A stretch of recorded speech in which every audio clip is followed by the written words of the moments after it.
एक श्राद्ध ऐसा भी। एक बार नरसिंह मेहता के बड़े भाई वंशीधर नरसिंह जी के घर आए। पिताजी का वार्षिक श्राद्ध करना था। वंशीधर ने नरसिंह जी से कहा, कल पिताजी का वार्षिक श्राद्ध करना है, कहीं अंडेबाजी मत करना। बहू को लेकर मेरे यहाँ आ जाना। काम काज में हाथ बटाओगे तो तुम्हारी भाभी को आराम मिलेगा। नरसिंह जी ने कहा, पूजा पाठ करके ही आ सकूंगा। इतना सुना था कि वंशीधर उखड़ गए और बोले, जिंदगी भर यही सब करते रहना। जिसकी गृहस्थी भिक्षा से चलती है उसकी सहायता की मुझे जरूरत नहीं है। तुम पिताजी का श्राद्ध अपने घर पर अपने हिसाब से कर लेना। नरसिंह जी ने कहा, नाराज क्यों होते हो भैया? मेरे पास जो कुछ भी है मैं उसी से श्राद्ध कर लूंगा। नगर समाज मंडली को मालूम हो गया कि दोनों भाइयों के बीच श्राद्ध को लेकर झगड़ा हो गया है। नरसिंह अलग से श्राद्ध करेगा। ये सुनकर नगर मंडली ने बदला लेने की सोची। पुरोहित प्रसन्न राय ने 700 ब्राह्मण को नरसिंह के यहाँ आयोजित श्राद्ध में आने के लिए आमंत्रित कर दिया। प्रसन्न राय ये जानते थे कि नरसिंह का परिवार मांग कर भोजन करता है। वह क्या 700 ब्राह्मणों को भोजन कराएगा? आमंत्रित ब्राह्मण नाराज होकर जाएंगे और तब उसे समाज से बाहर कर दिया जाएगा। अब कहीं से इस षड्यंत्र का पता नरसिंह मेहता जी की पत्नी मानिका बाई जी को लग गया। वह चिंतित हो उठी। अब दूसरे दिन नरसिंह जी स्नान के बाद श्राद्ध के लिए घी लेने बाजार गए। नरसिंह जी घी उधार में चाहते थे, परंतु किसी ने उनको घी नहीं दिया। अंत में एक दुकानदार इस शर्त पर राजी हो गया कि नरसिंह को भजन सुनाना पड़ेगा। बस फिर क्या था, मनपसंद काम और उसके बदले घी मिलेगा। ये तो आनंद हो गया। अब हुआ ये कि नरसिंह जी भगवान का भजन सुनाने में इतने तल्लीन हो गए कि ध्यान ही नहीं रहा कि घर में श्राद्ध है।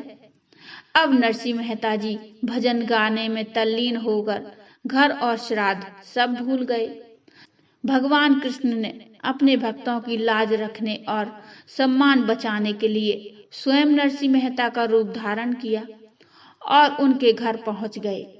श्राद्ध की तैयारी की और सारी सामग्री बनवाई। वह श्राद्ध कराते रहे। दुकानदार के यहाँ नरसिंह जी भजन गा रहे हैं और वहाँ श्री कृष्ण भगवान नरसिंह जी के भेष में श्राद्ध करवा रहे हैं। जय हो प्रभु, वाह क्या माया है, अद्भुत। भक्त के सम्मान की रक्षा को स्वयं भेष धर लिए। वो कहते हैं ना कि अपना मान भले टल जाए, भक्त का मान ना टलते देखा। प्रबल प्रेम के पाले पकड़कर प्रभु को नियम बदलते देखा। तो 700 ब्राह्मणों ने छक कर भोजन किया। दक्षिणा में एक एक अशर्फी भी प्राप्त की। 700 ब्राह्मण आए तो थे नरसिंह जी का अपमान करने और वहां बदले में स्वादिष्ट भोजन और अशर्फी दक्षिणा के रूप में। वाह प्रभु, धन्य है आप और आपके भक्त। दुष्टमती ब्राह्मण सोचते रहे कि ये नरसिंह जरूर जादू टोना जानता है।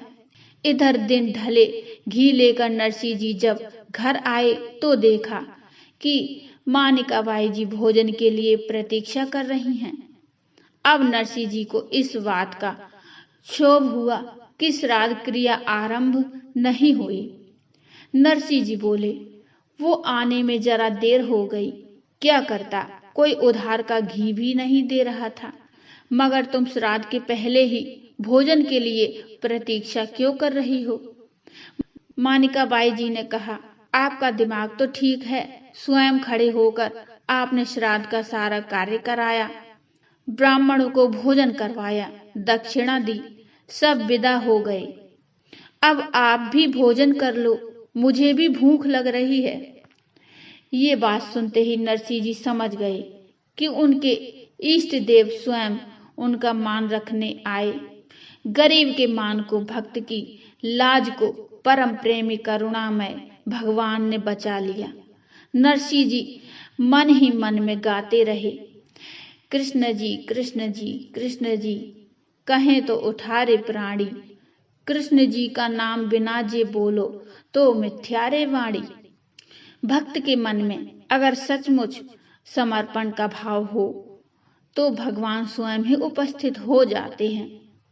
दोस्तों, आपको ये कहानी कैसी लगी मुझे कमेंट में बताइए। कमेंट में राधे राधे अवश्य लिखिए। कहानी अच्छी लगी हो तो लाइक करिए, चैनल को सब्सक्राइब कर लीजिए। मिलते हैं फिर एक और नई कहानी को लेकर, तब तक के लिए नमस्कार।